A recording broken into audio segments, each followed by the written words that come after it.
Hello दोस्तों, नमस्कार। कैसे हो आप सभी? चलिए देखते हैं। अभी तक हम पढ़ चुके हैं किरचॉफ के नियम, यानी पहला नियम पढ़ चुके हैं, यानी उसको हम कहते हैं धारा का नियम, या उसको बोलते हैं हम आवेश संरक्षण का नियम। ठीक है दोस्तों, या बोलते हैं उसको नोड नियम, या उस नियम के अनुसार किसी नोड पर आने वाले धारा एवं जाने वाली धाराओं का बीजगणितीय योग शून्य के बराबर होता है। तो अभी देखते हैं किरचॉफ का हम दूसरा नियम, यानी किरचॉफ का जो दूसरा नियम है दोस्तों, उसे हम बोलते हैं वोल्टा का नियम। क्या बोलते हैं दोस्तों? वोल्टा का नियम। और उस नियम को हम क्या कहते हैं? उस नियम को हम कहते हैं ऊर्जा संरक्षण का नियम, या हम बोल सकते हैं इस नियम को हम मैश या लूप नियम भी के नाम से जानते हैं। और या हम कह सकते हैं कि किसी बंद डीसी परपथ में सभी विभवों का बीजगणितीय योग शून्य के बराबर होता है। या कह सकते हैं हम किसी बंद डीसी परपथ में आरोपित विद्युत वाहक बल प्लस उसमें वोल्टेज ड्रॉपों का विद्युत वाहक बल बीजगणितीय योग शून्य के बराबर होता है। ठीक है दोस्तों, देखिए क्या कहता है हमारा किरचॉफ का वोल्टा नियम, यानी कि किरचॉफ का दूसरा नियम। तो देखिए किरचॉफ का दूसरा नियम, किरचॉफ का दूसरा नियम। देखिए किरचॉफ का दूसरा नियम जो है, तो देखिए इसके बारे में क्या क्या बातें हैं जहां से क्वेश्चन पूछता है। इसे वोल्टा का नियम, वोल्टा का नियम, यानी शॉर्ट फॉर्म में कहते हैं KVL, किरचॉफ वोल्टेज लॉ, इसे वोल्टा का नियम कहते हैं। किरचॉफ के दूसरे नियम को किस नाम से कहते हैं? किरचॉफ के दूसरे नियम को किस नाम से जाना जाता है? वोल्टा का नियम। इसके बारे में दूसरी जो बातें हैं, इसे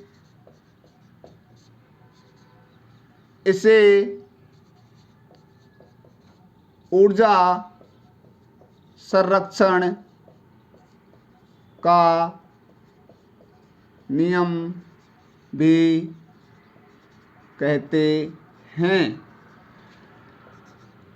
इसे मैश या लूप नियम भी कहते हैं। ठीक है दोस्तों, अगली बात है इस नियम के अनुसार, इस नियम के अनुसार किसी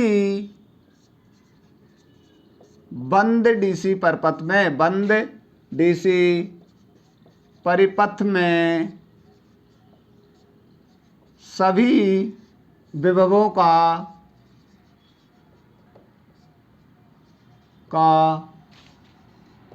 बीजगणितीय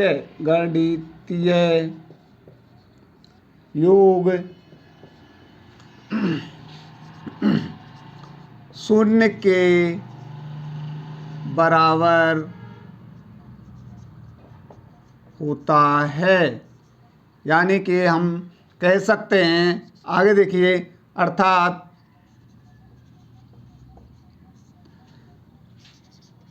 इस नियम के अनुसार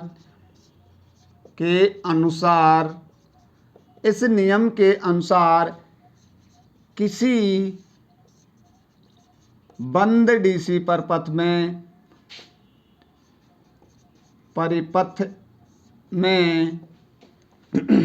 किसी बंद डीसी परिपथ में, इस नियम के अनुसार किसी बंद डीसी परिपथ में आरोपित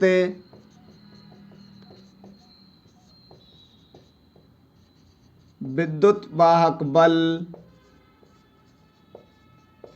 एवं वोल्टेज ड्रॉप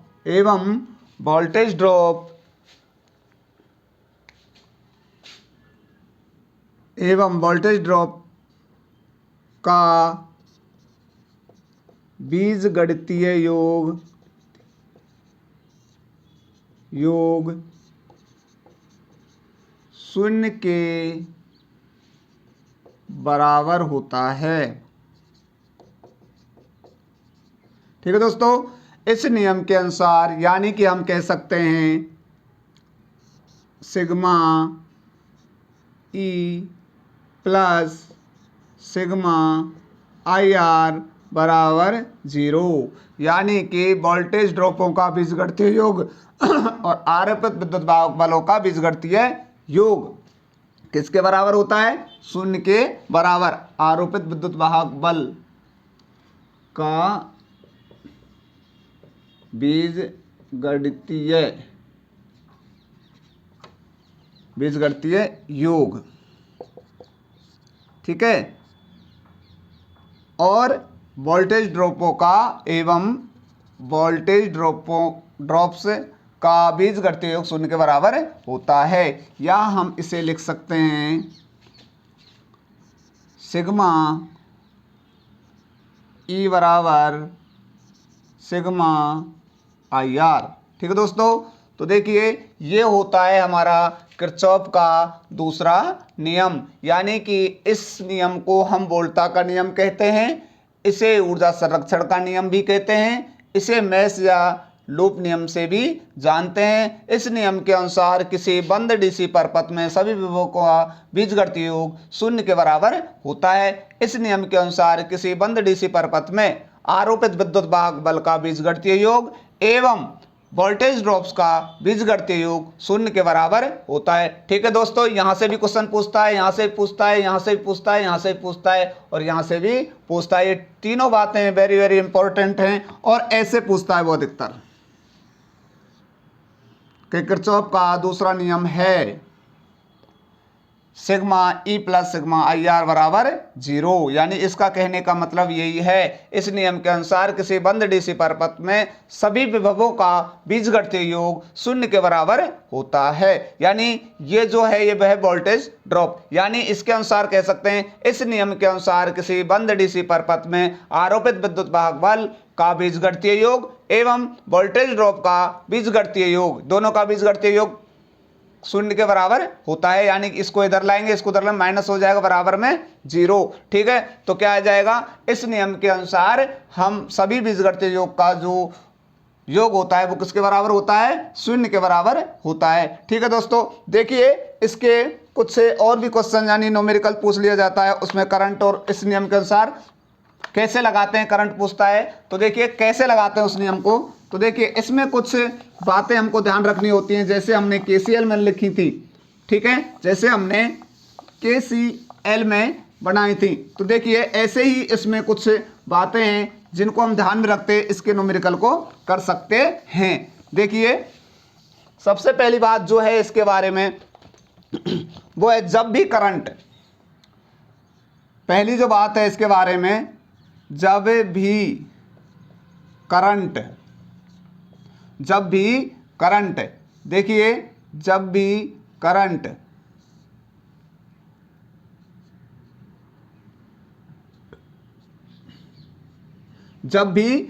यानी पॉजिटिव से बाहर निकलती है तो उसको हम क्या लेंगे? नेगेटिव। क्या लेंगे उसको? नेगेटिव। जब भी करंट नेगेटिव से बाहर निकलती है, सॉरी प्लस से बाहर निकलती है तो उसको हम क्या लेंगे? नेगेटिव। और जब भी करंट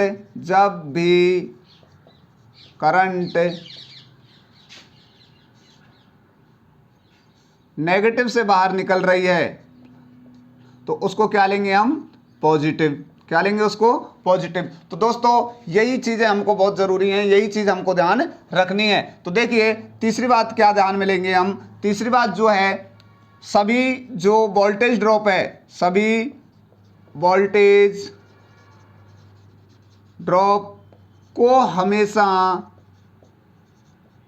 धनात्मक लिखते हैं।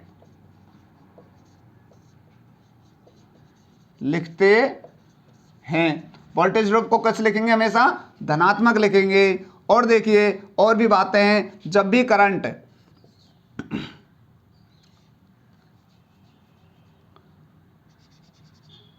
ये करंट है, यदि ये ऐसे बह रही है नीचे एक साइड में, तो देखिए ये I है और ये कोई ऐसे बह रही है तो इसको क्या लेंगे? ये I1 है, ये I2 है, तो इसको लिखेंगे हम I बराबर दोनों एक साथ में जुड़ जाएंगे, यानी कि I1 प्लस I2।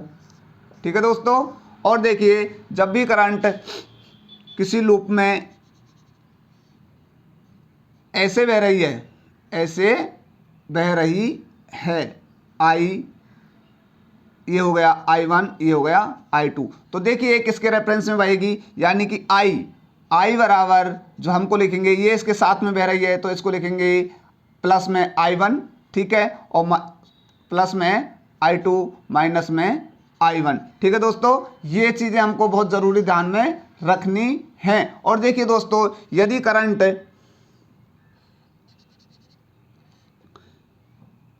ऐसे बह रही है उल्टी, यानी कि ये कोई लूप में ऐसे आ रही है, तो इसको मान के चलो I1 और इसको मान के चलो I2। तो देखिए ये I, तो ये कैसे बह रही है, यानी दोनों इसके विपरीत दिशाओं में बह रही है, तो यानी कि इसको लिख सकते हैं I बराबर माइनस के I1 और माइनस के I2। तो ये चीज़ें हमको ध्यान रखनी है दोस्तों, जिससे हम न्यूमेरिकल को आसानी से हल कर सकें। ठीक है दोस्तों, देखिए ये होती है इसके बारे में कुछ फैक्ट बातें। तो देखिए इसका एक न्यूमेरिकल देखते हैं दोस्तों, कैसे लगाएंगे हम इनको।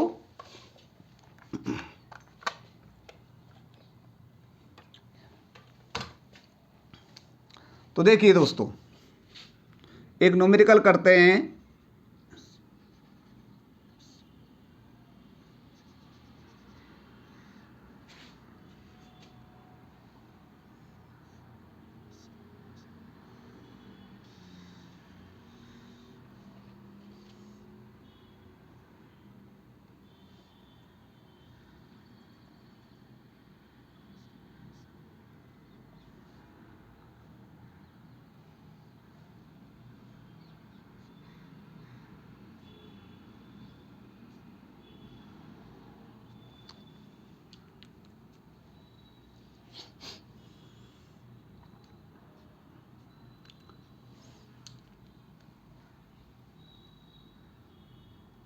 ये 2 ओम, ये भी 2 ओम और ये भी 2 ओम। ये आ गई अपनी 10 वोल्ट, और ये कितनी दे रखी है इसने, इधर रखी है 5 वोल्ट, और ये दे रखी है अपने 2 वोल्ट। देखिए दोस्तों, इसमें KVL, इसमें यहाँ I का मान पूछा है। किसका मान पूछा है? I का मान। किसका मान पूछा है? I का मान। तो देखिए इस नियम के अनुसार हम क्या करते हैं, किसी भी दिशा में करंट प्रत्येक लूप में हम मान लेते हैं, चाहे वो किधर भी बह रही है। ठीक है, इस लूप में देखिए हम मान के चलो हम U मान रहे हैं, ये मान ली। इस लूप में मान के चलो हम U मान रहे हैं, ये मान लीजिए। ठीक है, अब देखिए हम इसको कैसे करेंगे। इसमें होने को तो ये KCL से भी कर देंगे, I का मान पूछ रहा है, लेकिन हमको ये नियम, वोल्टता का नियम लगाना कैसे है, पेपर में पूछ लिया जाए कि वोल्टता के नियम के अनुसार करो, यानी कि आंसर तो वही आएगा, दोनों से किसी भी नियम से कर लो, लेकिन हमको KVL कैसे लगाना है। हालांकि KVL थोड़ा सा टेढ़ा होता है, उससे किरचॉफ के प्रथम नियम यानी KCL से थोड़ा सा KVL हार्ड होता है। तो देखिए इसमें इक्वेशन कैसे बनाएंगे हम। तो देखिए हमने इसको मान लिया ये I है, इसको मान लिया हमने I1, इसको मान लिया हमने I2। अब देखिए सभी वोल्टेज ड्रॉप का बीजगणितीय योग 0 के बराबर होता है। कैसे लगाएंगे, अब देखिए, अब करंट इधर भी बह रही है और इधर, दोनों इसी दिशा में बह रही हैं। ठीक है, दोनों इसी दिशा में बह रही हैं। तो देखिए हमने कहा ये माइनस है, ये प्लस है। ठीक है दोस्तों, तो देखिए I बराबर कैसे लिख सकते हैं हम इसको, जब प्लस से बाहर निकले तो उसको हम कैसे लिखेंगे, हमेशा नेगेटिव, यानी ये दोनों करंट इसके साथ में जुड़ रही हैं, तो यानी कि I1 प्लस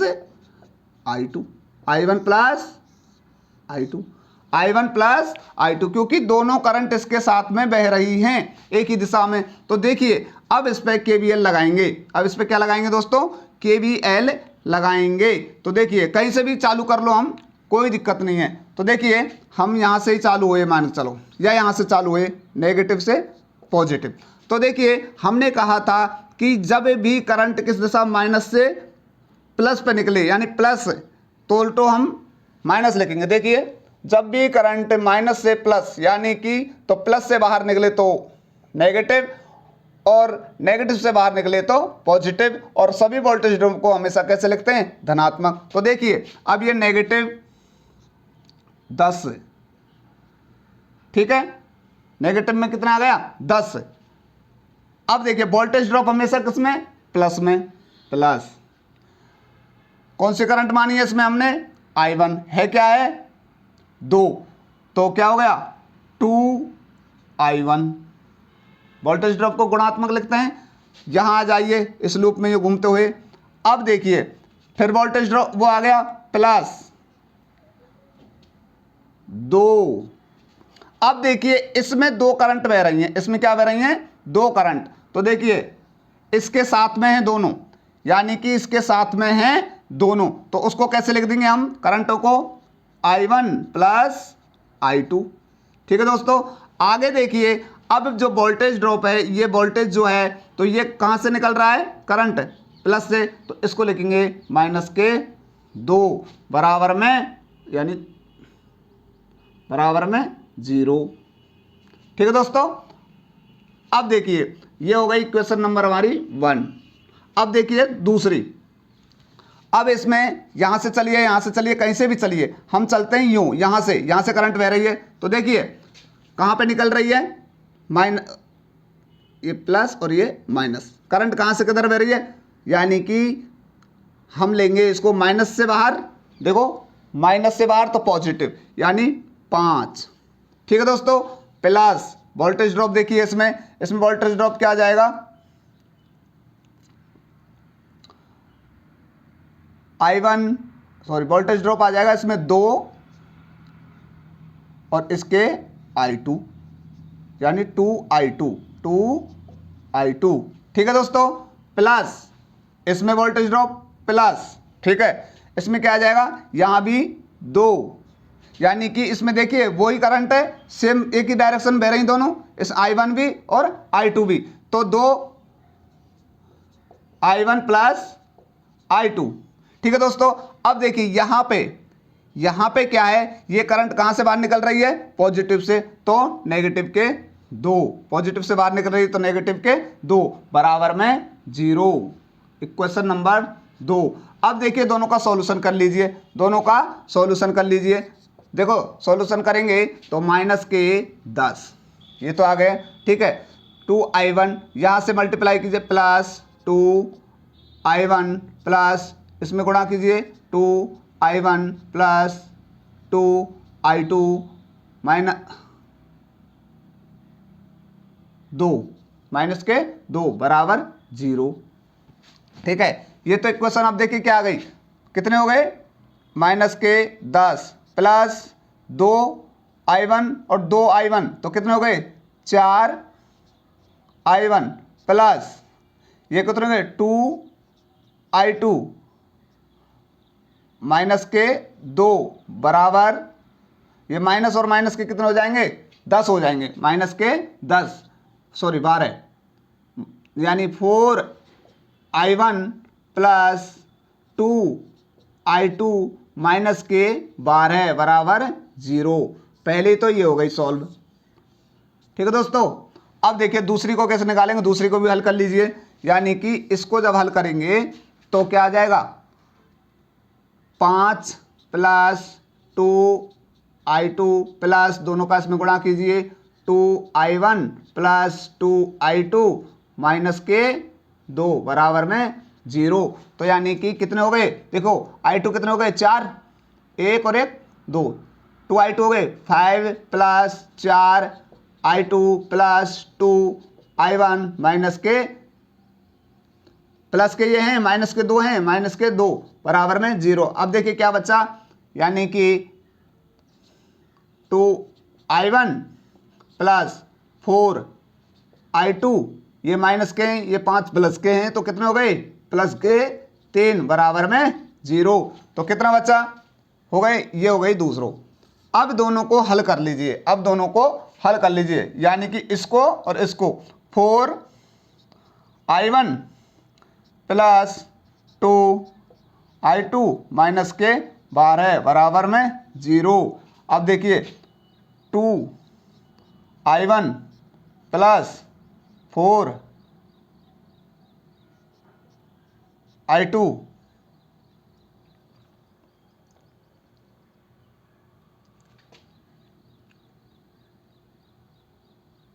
माइनस के प्लस के 3 बराबर में 0।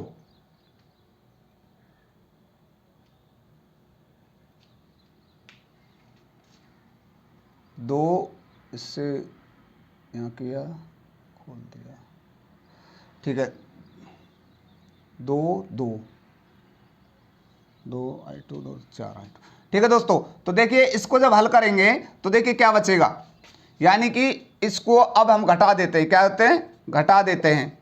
तो देखिए घटाएंगे तो एक इक्वेशन कटनी चाहिए कोई सी भी, तो हम क्या करेंगे, प्रत्येक में या तो इसमें 2 का गुणा कर दीजिए या इसमें 4 का गुणा, कुछ भी जो भी। तो देखिए इसमें हम करेंगे, इसमें हम 2 का गुणा कर देंगे और इसमें हम 4 का गुणा कर दीजिए, ठीक है दोस्तों, बात दोनों की बराबर आएगी। तो देखिए क्या होगा, इसमें गुणा कीजिए तो 4 दूनी 8 I1 प्लस 2 दूनी 4 I2 माइनस 24 बराबर 0। इसमें कीजिए 4 दूनी 8 I1 प्लस 4 चौका 16 I2 प्लस कितना आ गया दोस्तों, 4 तिया 12 बराबर में 0। अब इनको क्या है, घटा दीजिए, घटाने पर चिन्ह क्या हो जाते हैं, उल्टे, माइनस माइनस और ये माइनस, ठीक है। तो देखिए ये से ये गया प्लस के, अब ये क्या बचे, यहाँ माइनस के कितने बचे, माइनस के कितने बचे दोस्तों, यहाँ बचे माइनस के 12 I2 और यहाँ कितने बचे दोस्तों, माइनस के, इसमें से जब घटाएंगे माइनस के 36 बराबर में 0, ठीक है, दोनों जुड़ जाएंगे माइनस माइनस, तो कितने हो गए 36। तो I2 बराबर क्या बचेगा, I2 बराबर माइनस से माइनस खत्म हो जाएगा, ठीक है दोस्तों। तो क्या बचे, माइनस के 36 हैं उधर चले जाएंगे, ये हो जाएंगे पॉजिटिव के 36, तो 36/12। तो I2 का मान कितना आया, ये आया हमारा 12×36, 12×36, ठीक है दोस्तों, माइनस के एम्पियर। I2 का मान आ गया माइनस के 3 एम्पियर। अब देखिए I2 जब आ गई हमारी, तो I1 का भी मान यहाँ से किसी एक समीकरण में रख के निकाल लीजिए। तो देखिए यहाँ से जब रखेंगे दोस्तों हम, तो किसी भी इस समीकरण में रख दीजिए I2 का मान। तो I2 का मान यहाँ रखेंगे यहाँ पे, तो देखिए 8 I1 प्लस 4 गुणे में माइनस के 3 एम्पियर, ठीक है दोस्तों, 3 एम्पियर आ गया, माइनस के 24 बराबर में 0। अब इसको हल कर लीजिए दोस्तों, तो कितना बच गया, ये माइनस के कितना होगा 8 I1 और ये इसको जब हल करेंगे, इसको जब हल करेंगे हम तो क्या आ जाएगा, 4 तिया 12, किसके, माइनस के 12, ठीक है, माइनस के कितना आ गया ये 12, 24 बराबर में 0। पक्षांतर करेंगे I1 का मान निकलेगा, तो I1 का मान कितना निकला दोस्तों, इधर पक्षांतर करने पे दोनों बदल जाएंगे, तो ये क्या हो गया 36, ठीक है, प्लस के और यानी कि 8। तो I1 बराबर 36/8, तो कितना आ गया दोस्तों, काट दीजिए, 8 चौका 32, चौका 32, बचे कितने 4 और 4.5 एम्पियर। अब देखिए दोस्तों दोनों की धारा कितनी आ गई, I1 plus I2, I1 I2 आ गई। तो यहाँ क्या बता रहा है, I पूछ रहा है, यहाँ क्या पूछ रहा है, I पूछ रहा है, तो I पूछ रहा है, तो इसमें मान रख दो फिर से, तो कितना आ गया, तो I बराबर हो गया हमारा, I1 का मान कितना आया दोस्तों 4.5 प्लस I2 का मान कितना आया था माइनस के 3, जोड़ दो इन दोनों को, तो कितना हो गया माइनस के 3, तो ये माइनस का चिन्ह हो जाएगा, तो 1.5 एम्पियर। I का मान कितना आया दोस्तों 1.5 एम्पियर, ठीक है दोस्तों। ऐसे KVL इक्वेशन हम लगाते हैं, ठीक है दोस्तों। तो आज की ये वीडियो अच्छी लगी हो तो लाइक एवं शेयर जरूर करें। Thank you.